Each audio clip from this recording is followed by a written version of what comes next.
Do you love yourself or are you just lazy slash too comfortable?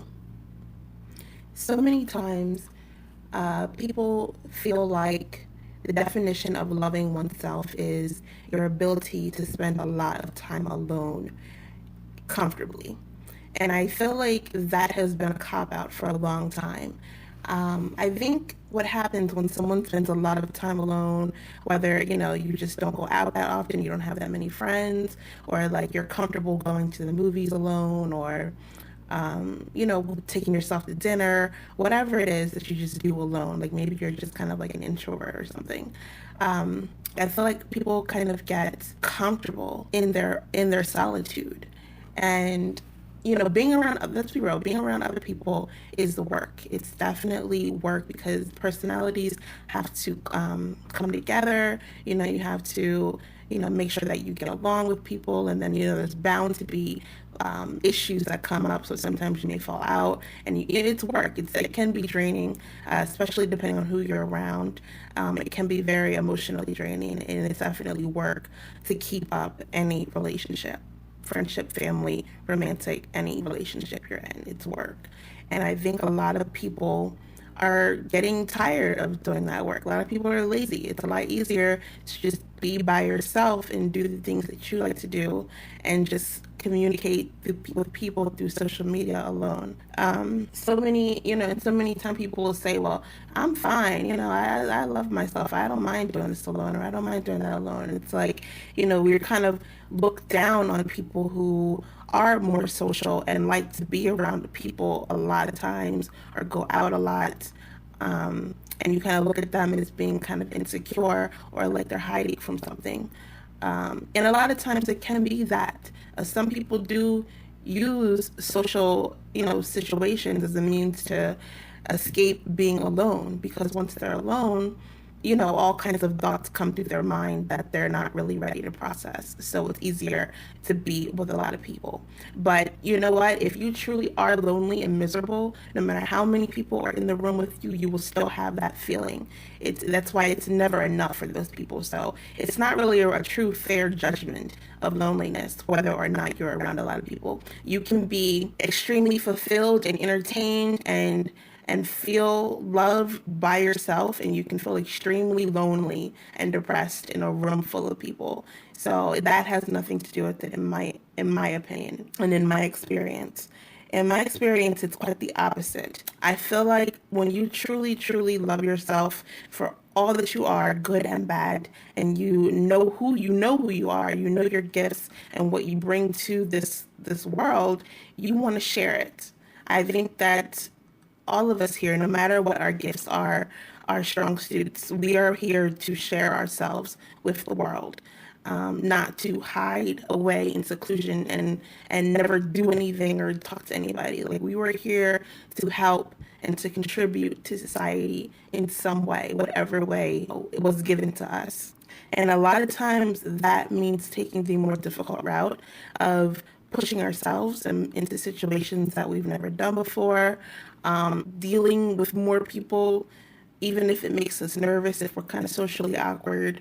It's something that you have to do. I find that that is one of the main definitions of truly loving yourself, is pushing yourself out of your comfort zones constantly, giving yourself the room to grow and fully see what your full potential is on this planet. So many people do not realize even a tenth of their potential here because they just get very comfortable in their own little bubbles. So you don't push yourself to do something that you really wouldn't want to do. If you're terrified of public speaking, like, you'll do everything in your power to avoid that. But if you actually push yourself into it, you might find out that you're actually a really good speaker. Like, that might be a gift that you didn't even know that you had. Definitely pushing yourself outside of your comfort zone, sharing your gifts, even if it's not in a large platform, something, locally, just in your neighborhood or within your family and friends, sharing your gifts with people in a way that can help them. And as a result of that, the level of love that you have for yourself will be reflected in every aspect of your life. People won't have to question if you are an insecure person or not, or if you don't love yourself. They will see it in every aspect of your life, the way you carry yourself, the way your home is, the way that your friends and family react to you, your job, whether you're miserable in your job, all of those things tell people how you feel about yourself. You know, feeling like you're worthy enough to live what your version of success is. So many of us, I think, do not believe we deserve the things that we want. It's definitely a good question to ask yourself if you're doubting whether or not, you're truly loving yourself enough. Do you feel like you deserve the things that you want, no matter how big they are, anything that you dream of? A couple of, weeks ago, I had a dream where I don't remember what I was doing, but I was in this house, in like an older house, and I went into the bathroom. I think we were just kind of like touring the house, but somebody lived there. And I went into this bathroom, and the rest of the house was kind of old and, ran down a little bit, but it was just like so plush. It wasn't a normal bathroom. It was like you walk in and then there would be one little room, was kind of like a seating room, but it had everything in it you could ever want. And then in the back room was like the actual toilet and shower and all of that kind of stuff. But in this front room, it was like plush red carpet everywhere. There was a big green couch that was just super comfortable, and it had a big fridge in it, stocked with any food you could ever possibly want. There was a nice big TV, and then there was like a whole bunch of like porno videos on the bottom shelf in case you ever wanted to watch that, and then a bunch of other DVDs. It was like a computer in there, cigarettes. It was basically, this room was stocked with anything your heart could ever want at any given time. So that the point of it was that you didn't have to ever leave this bathroom. You just sit there and chill and eat or do whatever you wanted all day. And then if you had to go to the bathroom, the bathroom's right there. And the bathroom belonged to the old man in this house. It was like, his little sanctuary. He never wanted to leave there. There was no windows in there, and so it was kind of stuffy. It was really stuffy, and the longer I stayed in that bathroom, the more suffocated I started to feel. It was me and a couple other people that were in this dream. We just felt really, really suffocated, and we kept saying, okay, we gotta get out of here. We have to leave. This is not healthy. This little tiny compressed room with all of this crap, like, it's not healthy. We got to get out of here. But we kept getting caught up in all of the little details and things we'd find. Every time we would try to leave, we'd be like, oh my God, they got this in here too, they have that too, oh my God, they have everything. Like, and then before we knew it, we had sat on the couch, we started eating some of the snacks, started smoking some of the cigarettes. We just got really comfortable, and before we knew it, we had been in there for hours and hours. I think when I woke up from the dream, we were still in there. And when I woke up, I got the message of that dream, what that metaphor was like.